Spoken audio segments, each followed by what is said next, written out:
मुंबईमध्ये मराठी माणसाला घरं नाकारली जातात, पण फडणवीस सरकारची यूपी बिहार मेहरबानी. उत्तर प्रदेश, बिहार आणि इतर राज्यातून मुंबईत येणाऱ्या व्यावसायिकांसाठी स्वस्त भाड्याची घरे उपलब्ध करून देण्याचे निर्देश राज्य सरकारने घेतलेले आहेत.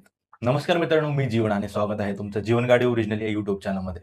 आज आपण एका अशा वळणावर उभे आहोत जिथे महाराष्ट्राच्या राजकारणाची दशा आणि दिशा दोन्ही बदलताना दिसत आहे. आपण ज्यांना आपले लोकप्रतिनिधी म्हणून निवडून दिलं, ज्यांच्या हाती राज्याची सूत्र सोपवली, ते आज नक्की कोणाच्या हिताचा निर्णय घेत आहेत. नुकतीच एक घोषणा झाली आहे. उत्तर प्रदेश आणि बिहारमधून येणाऱ्या लोकांसाठी सरकार स्वस्त रेंट असलेली घरं उपलब्ध करून देणार आहे. पण हा निर्णय ऐकल्यानंतर सामान्य मराठी माणसाच्या मनात एक प्रश्न उभा राहिला आहे. आम्ही काय फक्त मत द्यायचे आणि फोडाफोडीचं राजकारण उघड्या डोळ्यांनी बघायचं का? गेल्या काही वर्षात महाराष्ट्राने काय पाहिलं? फोडाफोडीचे राजकारण, पक्ष फोडणे, चिन्ह चोरणे आणि सत्तेसाठी कोणत्याही थराला जाणारी युती. ज्या जनतेने एका विचाराला मतदान केलं होतं, त्यांच्या मतांची किंमत आज काय उरली आहे? आज सत्तेत बसलेले लोकप्रतिनिधी स्वतःचे अस्तित्व टिकवण्यासाठी आजूबाजूच्या पक्षांना सोबत घेत आहेत. सत्तेचे वाटे करण्यामध्ये सर्व वेळ जात असेल, तर मग जनतेच्या हिताचे निर्णय कधी घेणार? पक्ष स्थापन करणे आणि सत्ता मिळवणे जर हेच अंतिम ध्येय असेल, तर मग महाराष्ट्राच्या अस्मितेचं काय? छत्रपती शिवरायांच्या या भूमीत जनता ही केंद्रबिंदू असायला हवी होती, पण आज खुर्ची ही केंद्रबिंदू ठरलेली आहे. आज दादर असो, अंधेरी असो वा बोरेवली, इथला मूळ मराठी माणूस कुठे गेला? आज तो मुंबईत राहू शकत नाही, कारण त्याला इथले घर भाडे परवडत नाही. कायमस्वरूपी नोकरीची हमी नाही. मुंबईत कामाला आलेला मराठी माणूस आज बदलापूर, कर्जत, कसारा, कल्याण आणि पालघर पर्यंत फेकला गेलेला आहे. दररोज 3 ते 4 तासाचा लोकलचा जीवघेणी प्रवास करून तो थकून घरी जातो. त्याच्या नशिबी फक्त स्ट्रगल आहे. स्वतःच्या राज्यातला माणूस मुंबई बाहेर फेकला जात असताना बाहेरून येणाऱ्यांसाठी मुंबईमध्ये रेड कार्पेट कशासाठी? जर परप्रांतीयांना मुंबईत स्वस्त घरे मिळणार असतील, तर मग जो भूमिपुत्र पिढ्यानपिढ्या इथे राहिलेला आहे, त्याने काय मुंबई सोडून बाहेर जायचं का? जेव्हा कोकणात जाणाऱ्या रेल्वे प्रकल्पांना स्थगिती मिळते किंवा निधी नसल्यामुळे कामे रखडतात, तेव्हा सरकारची तत्परता कुठे जाते? जेव्हा कोकणाच्या हक्काचा प्रश्न येतो, तेव्हा सरकारची तत्परता कुठे जाते? कोकणाचा विकास हा महाराष्ट्राचा विकास नाही का? याचे ताजे उदाहरण म्हणजे भारतीय रेल्वे. दादर ते रत्नागिरी ही नवीन गाडी सुरू होणार होती.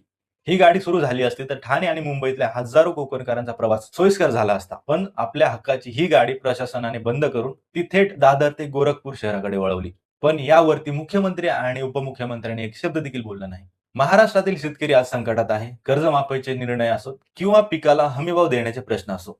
सरकार जिथे आर्थिक तूट असल्याचे कारण देते, पण परप्रांतीय लोकांसाठी योजना देत असताना सरकारचा निधी कमी पडत नाही का? महाराष्ट्र हित किंवा मराठी माणसाचे हित असे शब्द फक्त भाषणापुरते मर्यादित राहिले आहेत का? फडणवीस सरकार किंवा सध्याचे महायुती सरकार ठोस निर्णय घ्यायला महाराष्ट्रातील जनतेचा विचार का करत नाही? युपी बिहार मधील लोकांसाठी स्वस्त भाड्याचे घरे देण्याचे निर्देश देवेंद्र फडणवीस यांनी दिले. त्यांचा तर्क असा आहे की यामुळे झोपडपट्ट्या कमी होतील. पण सत्य त्याच्या उलट असू शकतं. जर स्वस्त घरांच्या योजना फक्त बाहेरून येणाऱ्यांसाठी असतील, तर येणाऱ्यांची संख्या इतकी वाढेल की घरे अपुरे पडतील. परिणामी जे लोक घराच्या योजनेत बसू शकणार नाहीत, ते पुन्हा रस्त्याच्या कडेला किंवा रिकाम्या जागी झोपडपट्ट्या उभारतील. जर बाहेरून येणाऱ्याला स्वस्त घरे मिळाली, तर तो कमी पगारात काम करेल. यामुळे स्थानिक मराठी तरुणांच्या नोकऱ्या धोक्यात येतील. आपण स्वस्त मजुरांसाठी आपल्याच राज्याच्या तरुणांचं भविष्य अंधारात ढकलणार आहोत का? मित्रांनो, आपण इतर राज्याकडे पाहिले तर डोळे उघडतील. तामिळनाडू सरकारने आपल्या स्थानिक लोकांसाठी खासगी क्षेत्रातही 80% रोजगाराचा प्राधान्यक्रम निश्चित केलेला आहे. तिथले सरकार आपल्या तरुणांच्या नोकऱ्यांसाठी ढाल बनून उभा राहतं. मग प्रश्न पडतो, जगाच्या नकाशावर आर्थिक राजधानी असलेल्या मुंबई महाराष्ट्रात हे नक्की काय चाललंय? आपल्याकडे उद्योग येतात, जमिनी इथल्या शेतकरी आणि भूमिपुत्रांच्या घेतल्या जातात. पण जेव्हा नोकरीची वेळ येते, तेव्हा बाहेरचा माणूस का निवडला जातो? तामिळनाडूमध्ये स्थानिक अस्मिता आणि रोजगार यावर सरकार ठाम आहे. पण महाराष्ट्रात मात्र आपण आजही अतिथी देवो भव म्हणत आपल्याच मुलांच्या तोंडाचा घास इतरांना भरवत आहोत का? केवळ घोषणाबाजी आणि मराठी माणसाचे हित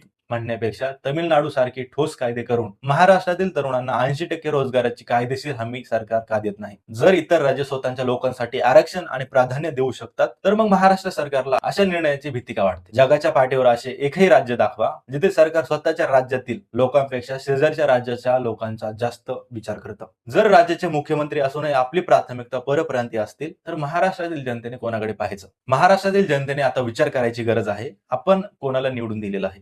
आपण त्यांना निवडून दिलेलं आहे जे आपली घरे वाचवतील, की त्यांना जे दुसऱ्याची घरं भरतील? केवळ मतांच्या राजकारणासाठी मुंबईची लोकसंख्या किती वाढवणार? केवळ सत्तेत सामील होणं आणि फोडाफोडी करणं म्हणजे विकास नाही.